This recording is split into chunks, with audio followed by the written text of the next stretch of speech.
अर्श हिल जाता होगा इन इन खवातीन का, इन बेचारों की चीखों फरियाद से, लेकिन ज़मीनी खुदाओं पे इसका असर नहीं पड़ा।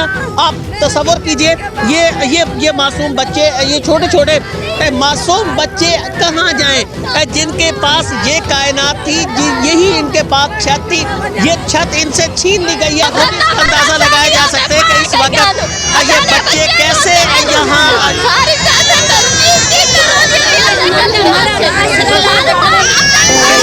इस रियासत पाकिस्तान में जहाँ ये दावे किए जाते हैं कि यहाँ इंसाफ मिलेगा, यहाँ तमाम लोगों को बराबर के हकूक मिलेंगे।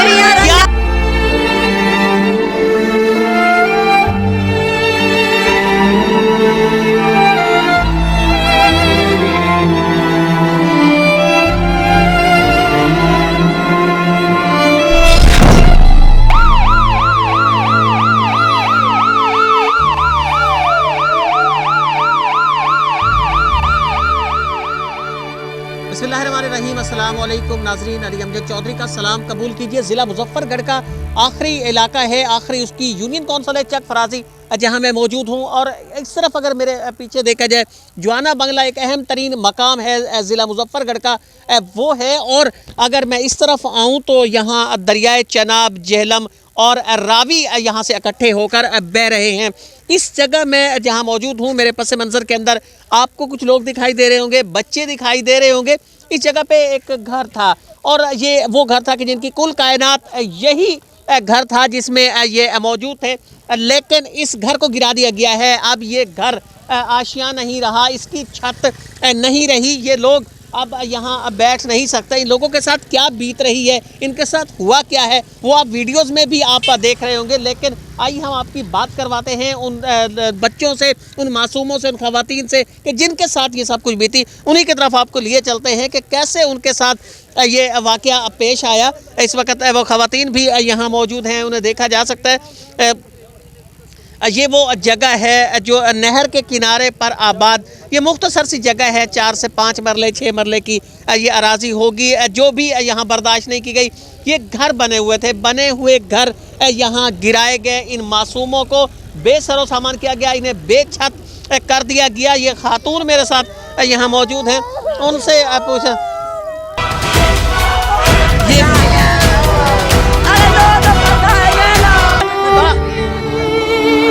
रब का अर्श हिल जाता होगा इन इन खवातीन का, इन बेचारों की चीखों फरियाद से, लेकिन ज़मीनी खुदाओं पे इसका असर नहीं पड़ा।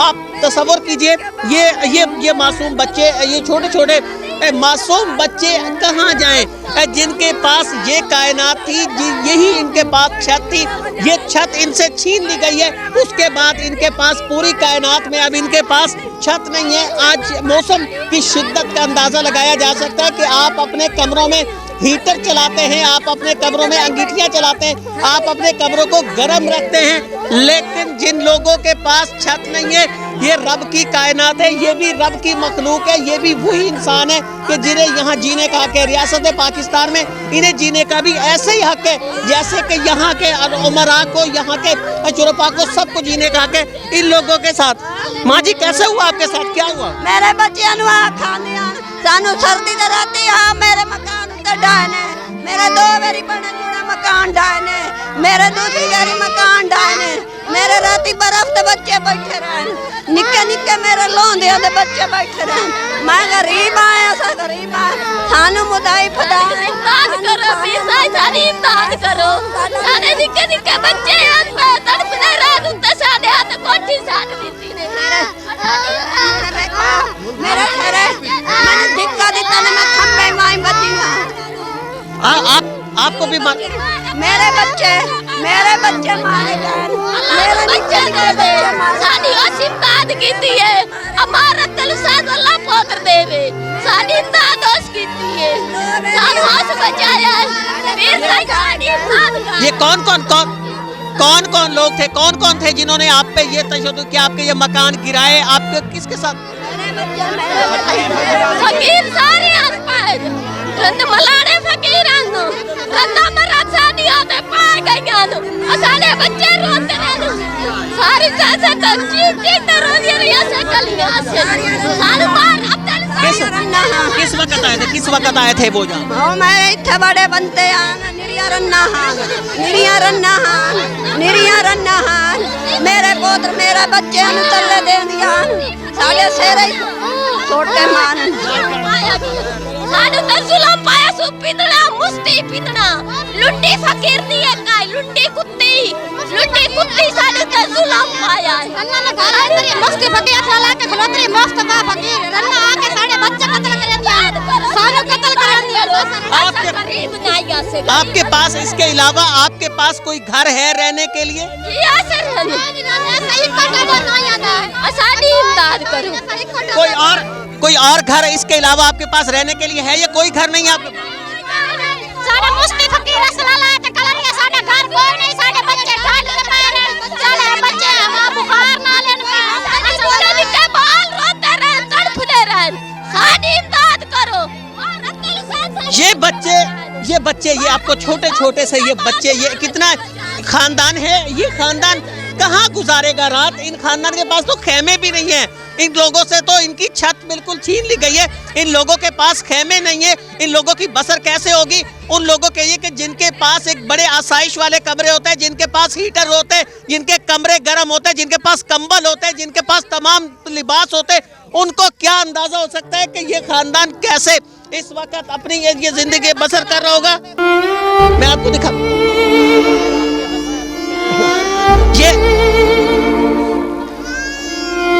ये वो खानदान है, न जाने किस तरीके से इस खानदान ने अपने ये अब बनाए होंगे। और ये देखिए ये मासूम बच्चे ये कैसे आप अंदाजा लगा सकते हैं। जो बच्चों वाले लोग हैं वो बखूबी इसका अंदाजा लगाया जा सकते हैं कि इस वक्त ये बच्चे कैसे यहाँ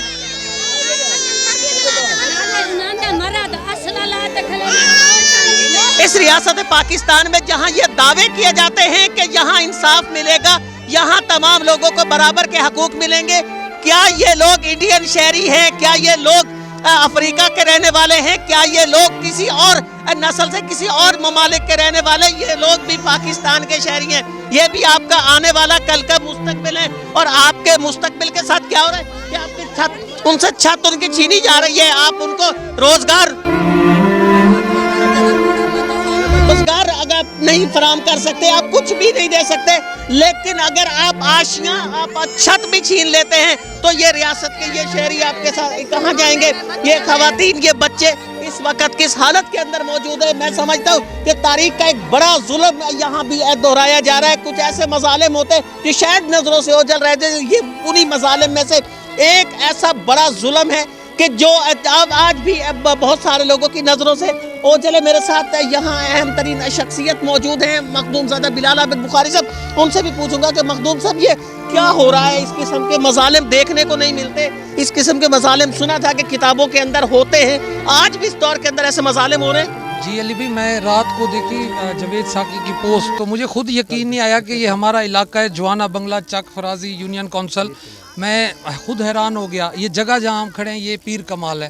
तो जब मुझे पता चला कि ये वाकई हमारा इलाका है तो मैं बहुत हैरान हुआ। असल जो यहाँ पे मसला है, ये लोग यहाँ पर तकरीबन 100 साल से ऊपर बैठे हुए हैं।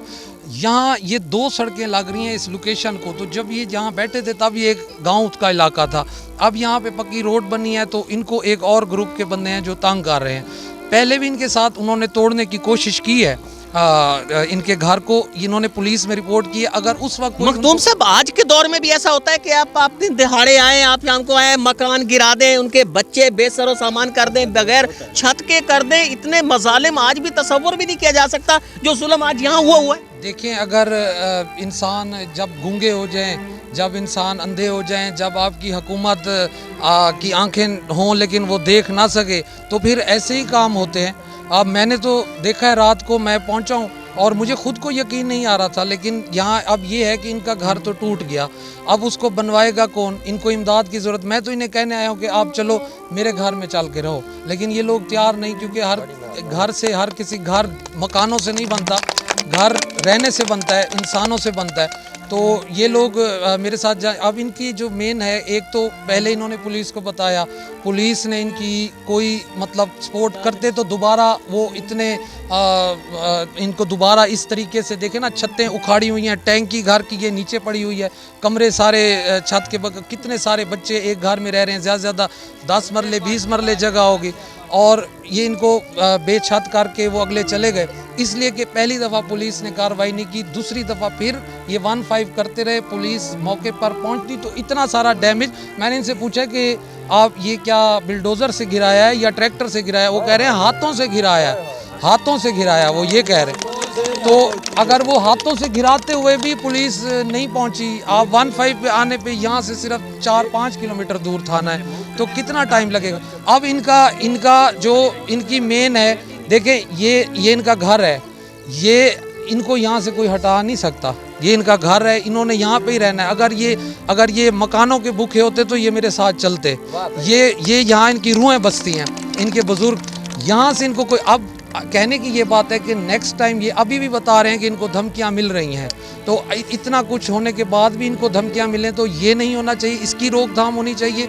और इनको हुकूमत से मेरी रिक्वेस्ट है, वज़ीर आज़म पाकिस्तान से, वज़ीर आला उस्मान बुज़दार से, DC मुजफ्फरगढ़ से, AC साहब से, कि आप इनको हेल्प करें और फौरी तौर पे, यानी एक रात भी ये बगैर छत के बगैर ना बैठे, इनको खेमे प्रोवाइड करके फौरी तौर पे इनका घर तैयार किया। मखदूम बिलाल साहब तो ऑफर कर चुके हैं, वो पेशकश कर चुके हैं कि वो इस खानदान के लिए जगह देने के लिए तैयार हैं, इनके लिए घर बनाने के लिए वहाँ तैयार हैं। लेकिन ये खानदान, जिस तरह मखदूम साहब कह रहे थे कि उनकी रूहें तो यहाँ बसती हैं, एक जगह पे रहकर वो आदी हो जाते हैं, वो अपनी जगह पे हैं, लेकिन आज वो अपने घर होते हुए भी बेघर हैं, आज छत होते हुए भी बेछत हैं, और उन लोगों के लिए बड़ा इम्तिहान है। वज़ीर आज़म पाकिस्तान के लिए, चीफ जस्टिस ऑफ पाकिस्तान के लिए, वज़ीर आला पंजाब के लिए, कमिश्नर डेरा गाजी खान के लिए, डिप्टी कमिश्नर मुजफ्फरगढ़ के लिए बड़ा इम्तिहान है कि वो इस खानदान को कैसे इंसाफ फराहम करते हैं। जिनके एक चीज़ मैं और क्लेरिफाई करता जाऊँ, जो रात को भी वीडियोस लोग देख रहे हैं, एक ये तासुर दिया जा रहा है कि शायद ये लोग नाजायज़ बैठे हैं, तो मैं आपको ये भी ऐड करता जाऊं कि ये अपनी मलकीती ज़मीन पर बैठे हैं और पिछले कई सालों, और जिसका इनके पास इंतकाल है, उस इंतकाल के अलावा इनके पास और किसी जगह पर कब्ज़ा नहीं है, इसी घर पर कब्ज़ा है। ये अपना मतलब अपना लीगली इस घर को तोड़ा गया, लीगल तरीके से यहाँ बैठे हुए हैं, अपने खाते में बैठे। जिस दौर को कहा जाता है कि ये बड़ा मुहज़्ज़ब दौर है, ये ज़माना जाहिलियत से हटके है, ज़माना जाहिलियत गुजर चुका है, ये दौर उससे मुख्तलिफ है, लेकिन उसी ज़माना जाहिलियत में ज़िला मुजफ्फरगढ़ का इलाका जुआना बंगला और वहाँ का पीर कमाल का इलाका, जहाँ ऐसी बर्बरियत आज भी और ऐसे वैशीपन आज भी दिखाई दे रहे, जिनकी तारीख के अंदर इस वक्त मिसाल नहीं मिलती, कम से कम मौजूदा तारीख के अंदर उसकी मिसाल नहीं मिलती। और ये बड़ा इम्तिहान है हुकूमत के लिए कि वो इन लोगों के लिए कैसे इंसाफ फराहम करती है।